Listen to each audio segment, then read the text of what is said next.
Nous sommes des parents de l'école Saint-Méry, dans laquelle l'inspection entend fermer une classe de petite section de maternelle à la rentrée prochaine, ce qui signifie par un effet domino mécanique que les années suivantes on supprimera une classe en deuxième année de maternelle, en troisième année, au CP, ainsi de suite chaque année, jusqu'à la fermeture finalement définitive de l'école.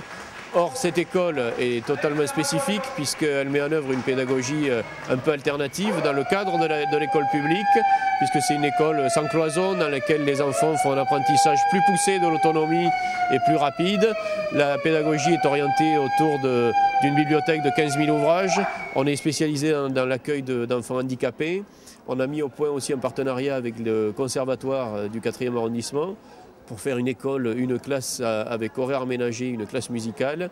Donc on a tout un tas de spécificités de ce type. Ça fait 35 ans qu'une équipe pédagogique et une équipe de parents se relaient dans cette école avec une grande motivation et un grand niveau de qualité. Les élèves sont enchantés, les parents sont enchantés, les enseignants sont enchantés. Donc pourquoi fermer une école qui amoindrira considérablement l'offre qui est faite en matière d'école publique à Paris, dans la mesure où cette école est unique à Paris. La décision de la fermeture des classes, ce n'est pas une décision, comme le stipule la loi, que peut prendre le maire. C'est une décision que prend l'inspecteur. Alors, où c'est pas logique, il y a plusieurs aspects en termes politiques, parce que Monsieur le Président, il a décidé qu'il allait flexibiliser la carte scolaire. Donc, si vous allez sur le site du ministère de l'Éducation, c'est marqué. Donc, c'est d'actualité.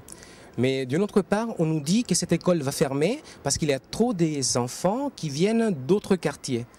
Donc voilà, c'est la première question, où est la cohérence dans ces propos? Nous sommes contre la fermeture des classes dans tout Paris et dans toute la France, même si là nous sommes plus particulièrement axés sur cette école parce que nous avons fait la démarche d'inscrire nos enfants dans cette école parce qu'elle a une approche pour nous qui est vraiment extrêmement enrichissante et pour les élèves et pour l'équipe enseignante et pour nous les parents.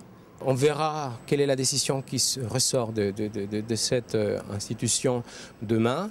En fonction de ça, on va continuer notre mouvement parce que la dernière date butoir, c'est le 11 juin.